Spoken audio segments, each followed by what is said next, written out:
सुबह सुबह पूजा अपनी ननद प्रीति के कमरे में उसको उठाने के लिए आती है और देर तक सोता हुआ देख उसके ऊपर से कंबल हटाते हुए अपनी ननद से कहती है, सूरज सर पर आ गया, पर अभी तक तुम्हारे लिए सुबह नहीं हुई। अरे आज उठना भी है या नहीं? भाभी उठ रही थी मैं। उठ रही थी? ऐसा एक भी दिन नहीं आता कि बिना उठाए तुम उठ जाओ। भाभी आज तबीयत ठीक नहीं लग रही थी, इसलिए आज लेट हो गया। तुम्हारी तो रोज ही तबीयत खराब होती है। घर का काम जो करना होता है, ये नहीं कि भाभी पूरा दिन अकेले काम करती है तो कभी उनकी मदद करवा दूं। भाभी मुझसे जो भी होता है वो मैं कर तो देती हूँ, फिर भी आप मुझे रोज सुबह सुबह सुनाना शुरू कर देती हो। तुम्हें तो कुछ बोलना ही बेकार है। पता नहीं कब शादी करके अपने ससुराल जाएगी, पर इससे शादी करेगा भी कौन? इसके लिए तो इसी की तरह कोई बौना देखना पड़ेगा। प्रीति अपनी भाभी की बातें सुनकर बिना कुछ बोले बाहर जाने लगती है। तभी पूजा प्रीति को रोकते हुए उससे कहती है, ओ महारानी, ये तुम्हारा कंबल, इसे कौन उठाएगा? इतना कहकर पूजा वहां से चली जाती है। बेचारी प्रीति अपना बेड ठीक करने लगती है, जिसके बाद प्रीति घर का भी काम करने लगती है और खुद से कहती है, चलो घर का काम तो खत्म हुआ, अब कॉलेज के लिए तैयार हो जाती हूँ। वैसे भी आज बहुत लेट हो गई हूँ, एक क्लास तो पक्का छूट ही जाएगा आज। इतना कहकर प्रीति कॉलेज जाने के लिए तैयार होने लगती है तो वहीं पूजा किचन में काम कर रही होती है और खुद से ही बातें कर रही होती है। पता नहीं क्या करूं, प्रीति के लिए कोई ढंग का लड़का भी नहीं मिल रहा। जो भी मिलता है उसको उसकी हाइट की वजह से रिजेक्ट कर देता है। ऊपर से वरुण है जो मेरी एक नहीं सुनते। पता नहीं इसका घर कब बसेगा।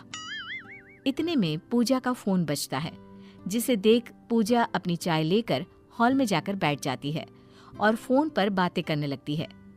प्रीति कॉलेज जाने के लिए बाहर आती है और अपनी भाभी से कहती है, भाभी मैं लेट हो रही हूँ, मैंने सारा काम कर दिया है, मैं कॉलेज जा रही हूँ। ठीक है, और सुनो टाइम से घर आ जाना, सारे कपड़े पड़े हुए हैं धोने के लिए। प्रीति बिना कुछ बोले वहां से चली जाती है और शाम को जब प्रीति घर आती है तो वो धुलने के लिए सारे गंदे कपड़े देखती है। प्रीति जाकर उन कपड़ों को धो देती है। कुछ देर बाद पूजा तैयार होकर बाहर निकलती है। तब प्रीति अपनी भाभी से पूछती है, भाभी आप इतनी रात को कहाँ जा रही हो? तुझसे मतलब? मैं कहीं भी जाऊं, कुछ भी करूं? अच्छा दरवाजा अंदर से बंद कर लेना। हो सका तो मैं रात को घर ना आ पाऊं, क्योंकि आज मैं अपनी फ्रेंड के घर जा रही हूँ। पर भाभी उस बारे में आपने भैया से पूछा?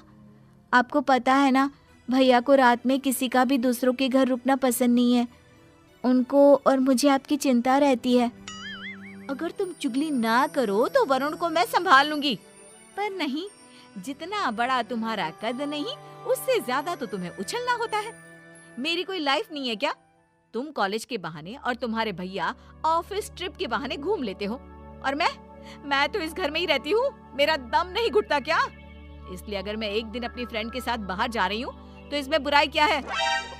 भाभी रात को आप बिना बताए जा रही हो, कल को आपको कुछ हो गया तो मैं भैया को क्या जवाब दूंगी? कोई जवाब देने की जरूरत नहीं है। रोटी बनी हुई है, खाना खाकर सो जाना। वरुण से मैं खुद बात कर लूंगी। इतना कहकर पूजा अपनी दोस्त के साथ घूमने के लिए निकल जाती है, पर बेचारी प्रीति रोती रहती है। पूजा अपनी दोस्त के साथ घूमकर घर आती है और अगले दिन प्रीति को जब टीवी देखता हुआ देखती है तो सारे कपड़े लेकर उसके पास जाकर कहती है, सारा दिन टीवी देखने से घर का काम खत्म नहीं होता। कभी मेरे बारे में भी सोच लिया करो। अरे थोड़ी मेरी भी मदद करवा दो काम में। भाभी सारा काम तो करती हूँ, बस मुझसे जो काम नहीं हो पाता वही मैं छोड़ती हूँ। अब आपको पता है कि मैं ऊंचाई के काम नहीं कर पाती, मेरा हाथ नहीं पहुँच पाता, फिर भी आप ऐसा बोल रही हो। तो घर में सीढ़ी किस लिए है? उसका इस्तेमाल करो। और उसके बिना भी तुम कपड़े इस्त्री कर सकती हो, कपड़े धो सकती हो, खुद खाना निकाल कर खा सकती हो। ये काम तो तुम कर ही सकती हो ना? पर नहीं जी, तुम्हें तो कुछ नहीं करना। भाभी जो है सारा काम करने के लिए। उन दोनों में बहस हो ही रही होती है। तभी प्रीति के फोन पर उसके भैया का फोन आता है और पूजा प्रीति से पूछती है, किसका फोन है अब? भैया का फोन है। वरुण को कल के बारे में कुछ मत बताना। फोन उठाते हुए प्रीति कहती है, हेलो, हाँ भैया ठीक हूँ मैं, आप बताओ। भाभी कहाँ है तेरी? यहीं बैठी है, दे रही हूँ। लो भाभी फोन। हेलो, कब आओगे वरुण आप? आपको गए कितना टाइम हो गया, जल्दी आ जाओ ना बस। हाँ, मैं आ ही रहा हूँ, 2-3 में आ जाऊंगा। अच्छा प्रीति ठीक है ना? तुम दोनों की अब लड़ाई तो नहीं होती ना पहले की तरह? नहीं जी, सब ठीक है, बस आप आ जाइए। इतना कहकर वो फोन रख देती है। ऐसे ही कुछ दिन और बीत जाते हैं। एक दिन प्रीति अपनी भाभी से कहती है, भाभी मैं आज बहुत लेट हो रही हूँ, मैं कॉलेज से आकर काम में आपकी मदद करवा दूंगी। प्रीति ये सब बोल रही होती है, पर फिर भी पूजा उसकी किसी भी बात का जवाब नहीं देती और प्रीति अपनी भाभी के कमरे में जाती है, जहां वो पूजा को सोते हुए देखती है। ये देखकर पूजा को उठाने के लिए उसका हाथ पकड़कर हिलाती है, तो वो देखती है कि पूजा का हाथ बहुत गर्म है। ये देखकर प्रीति खुद से कहती है, अरे भाभी को तो बहुत ही ज्यादा बुखार है। एक काम करती हूँ, मैं आज कॉलेज से छुट्टी ले लेती हूँ और भाभी की देखभाल करती हूँ।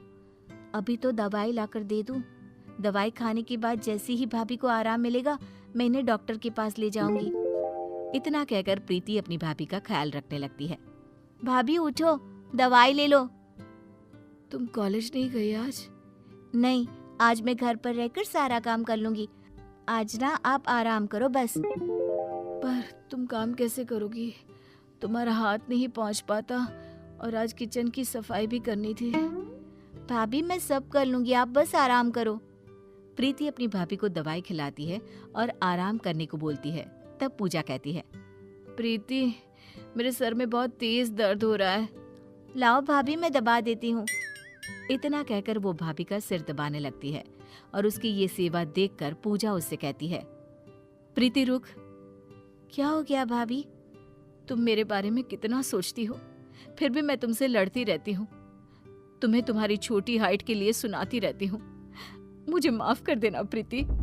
कोई बात नहीं भाभी, वैसे भी आपका हक है मुझे डांटने का, क्योंकि मुझे पता है आप नारियल की तरह ऊपर से कठोर और अंदर से नरम दिल के हो। आप मुझसे माफी मत मांगो। आप जितना मुझसे लड़ती हो उससे कहीं ज्यादा तो मेरे बारे में सोचती भी हो। इतने में वरुण भी आ जाता है और उन दोनों का प्यार देखकर खुश हो जाता है, जिसके बाद वो तीनों खुशी से रहने लगते हैं। कहते हैं ना, जहाँ 4 बर्तन होते हैं वहाँ सनसनाहट तो होती ही रहती।